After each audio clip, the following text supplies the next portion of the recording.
날씨가 많이 추워졌습니다. 여러분들 건강 조심하시고 추운 날씨에 더욱 또 따뜻한 하나님의 말씀과 함께하는 우리 모두가 되었으면 좋겠습니다. 여러분, 이제 일주일 뒤면은 바로 성탄절입니다. 저는 이 성탄을 생각하면 어렸을 때는 선물을 기다렸죠. 예수님보다는 선물, 트리, 또 산타 할아버지를 기다리던 기억이 납니다. 그리고 성탄절에 교회에 가는 이유가 이제 선물이었죠. 그래서 어렸을 때는 누구나 다 그러지 않습니까? 그런데 이제 나이가 들어서도 그 마음은 편하지가 않더라고요. 제가 이제 군대에 있을 때 성탄절을 기다렸습니다. 왜냐하면 그때는 교회에 가서 초코파이하고 콜라를 먹을 수 있었거든요. 그래서 그때 어렸던 저의 마음은 커서도 이제 별반 다르지가 않았구나라는 그런 생각을 하게 됐는데, 여러분들 성탄절 하면 어떤 느낌이 드십니까? 우리는 알고는 있죠. 예수님의 오심을 기념하는 날, 그리고 예수 그리스도께서 아기의 모습으로 이 땅에 태어나신 날 하면서 우리는 그 성탄을 그렇게 생각하고 있고 또 기념하고 있고 예배하고 있습니다. 전혀 틀린 게 아닙니다. 그런데 우리가 거기에 한 가지 생각을 더 추가했으면 좋겠습니다. 여러분, 성탄의 의미는요, 회복의 시작이라는 것입니다. 하나님께서 인간의 몸을 입고 이 땅에 오신 이유가 심판을 하려는 목적보다는 이 땅을 회복시키시려는 하나님의 큰 의지가 담기신 것으로 우리는 바라보아야 할 것입니다. 그래서 예수 그리스도가 이 땅에 오신 것은 물론 우리를 위하여 우리의 모든 죄를 짊어지시려는 그 이유인데, 그 짊어지시려는 이유가 바로 회복의 목적이 있었다라는 것을 여러분들 잊지 않으셨으면 좋겠습니다. 그와 더불어서 우리가 생각을 더 연장시켜 보면은 회복은 곧 하나님의 심판과도 직결된다라는 것입니다. 우리가 신앙생활을 하면서 많이 우리 입에 이제 오르내리게 하는 단어가 이제 하나님의 심판이라는 말이 있습니다. 여러분, 우리가 심판이라는 말을 들으면 굉장히 겁이 나죠. 심판, 그러면 우리가 징계받는 건가? 그러면은 내가 영원히 하나님으로부터 저주를 받는 건가?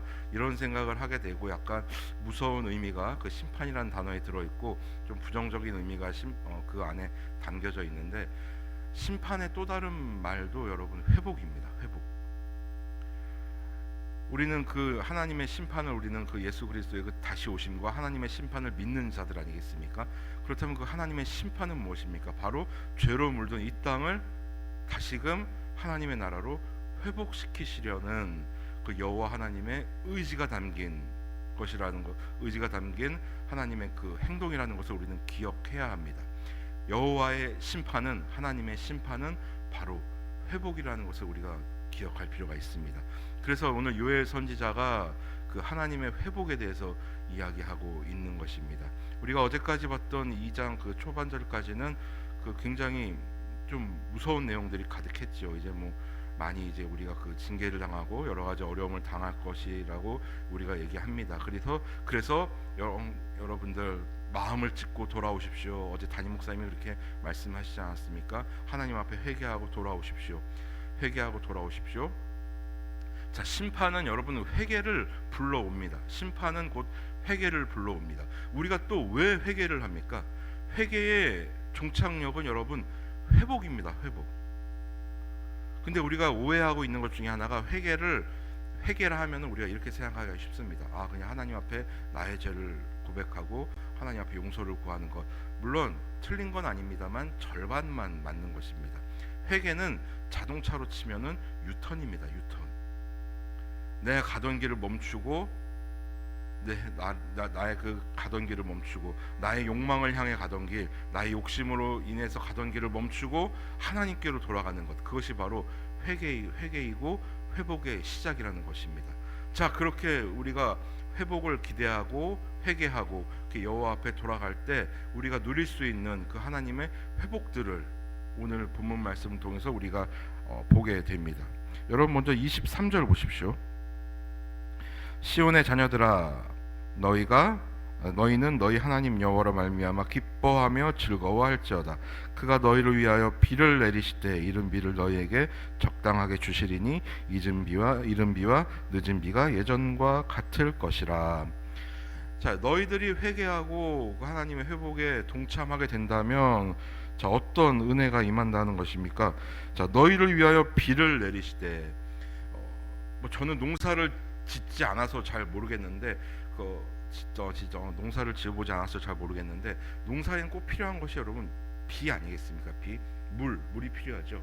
그래서 이 비가 적절하게 내려야 또 싹이 나고 또 나무가 자라고 곡식이 자라고 마지막에 우리가 수확까지 할 수 있게 되는 것입니다.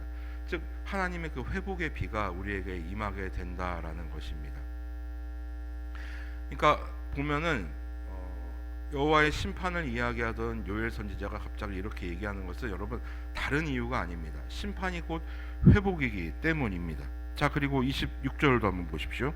너희는 먹되 풍족히 먹고 너희에게 놀라운 일을 행하신 너희 하나님 여호와의 이름을 찬송할 것이라.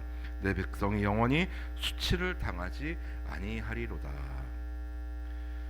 즉 우리가 하나님의 그 회복에 우리가 동참하게 되고 하나님이 그 회복을 하나님께서 실행하시게 된다면 우리가 누릴 복에 대한 것들을 기록하고 있는 것입니다. 그런데 이것에 필요한 것은 전제 조건은 분명히 회개라는 것, 우리는 잊지 말아야 할 것입니다.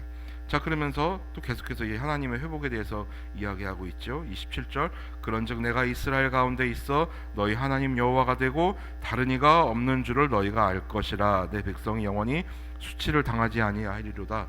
여러분 회복에 있어서 가장 하이라이트는 뭡니까? 하나님이 우리의 하나님이 되는 것입니다. 그리고 우리는 하나님의 백성이 되는 것. 그것이 회복 아니겠습니까? 그 이스라엘의 역사를 보면은 여러분들 우리가 사사기를 봐서 알겠지만 철저히 하나님 앞에 그 배반의 역사였고 하나님 앞에 죄악된 역사 아니겠습니까? 그래서 하나님께서는 다양한 방법으로 이스라엘 백성들을 징계하시고 혼내시기도 하고 때로는 악한 족속에게 붙이시기도 합니다. 하나님께서 그렇게 하신 이유가 뭡니까? 이스라엘 백성들이 미워서 나는 이제 너희들을 몰라, 너희들은 이제 다 죽어라 하는 하나님의 그런 징계 거기서 끝일까요? 결코 그렇지 않습니다. 이스라엘 백성들을 회복시키시려는 하나님의 의지였던 것입니다. 그래서 거듭 말씀드리지만 여호와의 심판은 곧 회복이라는 것을 우리가 잊어서는 안 되겠습니다. 자, 그러면서 이제 쭉 얘기하다가 마지막에 32절에서 또 이렇게 얘기하지요.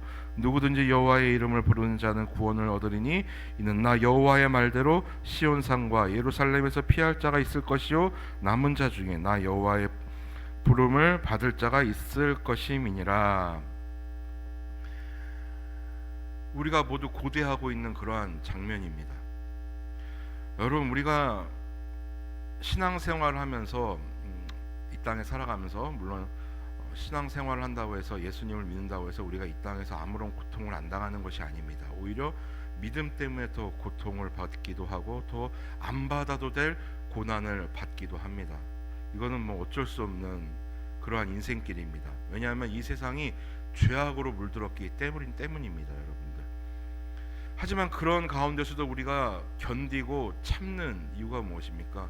그런 가운데서도 핍박 가운데서도 내가 또 믿음으로 견뎌내고 또 어려운 일들을 당할 때도 또 기도하며 또 찬송하며 견뎌내는 우리의 그 인내하는 그 소망이 어디에 있는 것입니까? 바로 이 32절 아닙니까? 나 여호와의 말대로 시온산과 예루살렘에서 피할 자가 있을 것이며 우리가 여호와께로 피하게 될 것을 기대하며 소망하며 우리가 인내하는 것 아닙니까? 그리고 우리 최종적으로 우리의 영혼의 부활 또 육체의 부활을 기대하며 이 모든 것을 참아내는 것 아닙니까? 결국은 하나님의 회복을 우리가 기대하며 또 그곳에 우리의 소망을 두고 바라고 또 인내하고 참아가고 있는 것입니다. 자, 그러므로 사랑하고 존경하는 성도 여러분, 여러분 잊지 마십시오. 예수 그리스도께서 이 땅에 오신 이유는 바로 하나님 나라의 회복에 있었다라는 것. 그렇기 때문에 하나님께서 친히 인간의 몸으로 오셨을 뿐 아니라 십자가에 달려 돌아가시기까지 하셨다라는 것. 그러므로 해서 하나님 나라와 하나님의 백성들의 회복을 이끌어내셨다라는 것을 여러분들 꼭 기억하셨으면 좋겠습니다. 그래서 우리가 이번 성탄절에는 좀 더 이 회복이라는 단어를 우리의 가슴 속에 품고 좀 뭔가 나의 원래의 모습으로 돌아가야지. 나의 어떤 주님께서 나를 원래 창조하셨던 그 목적, 나를 그 빚으셨던 그 목적대로 내가 한번 돌아가 봐야지라는 그런 마음들을 우리가 한번 가져보았으면 좋겠습니다. 그렇다고 해서 죄악된 옛날의 내 모습으로 돌아가야지 이렇게 생각하시지 마시고요. 하나님께서 우리를 창조하신 목적, 그 목적이 다 하나님 말씀 안에 있지 않습니까? 그것을 더욱더 가까이 하며 우리의 어떤 그 존재 목적을 좀 더 생각해보는, 그런 회복해가는 그런 시간을 좀 가졌으면 좋겠습니다. 그리고 나뿐만 아니라 우리의 가정의 회복, 또 우리 교회의 회복, 더 나아가서 이 나라 이 민족의 회복을 위해서 또한 기도하고 애쓰는 또 우리 모두가 되었으면 좋겠습니다. 그러한 복된 삶을 우리가 살아갈 때 하나님께서는 우리와 늘 동행하시고 더 큰 은혜로 우리에게 채워 주실 줄 믿습니다. 이러한 은혜의 삶을 살아가는 저와 우리 모두가 되시기를 주님의 이름으로 소원합니다.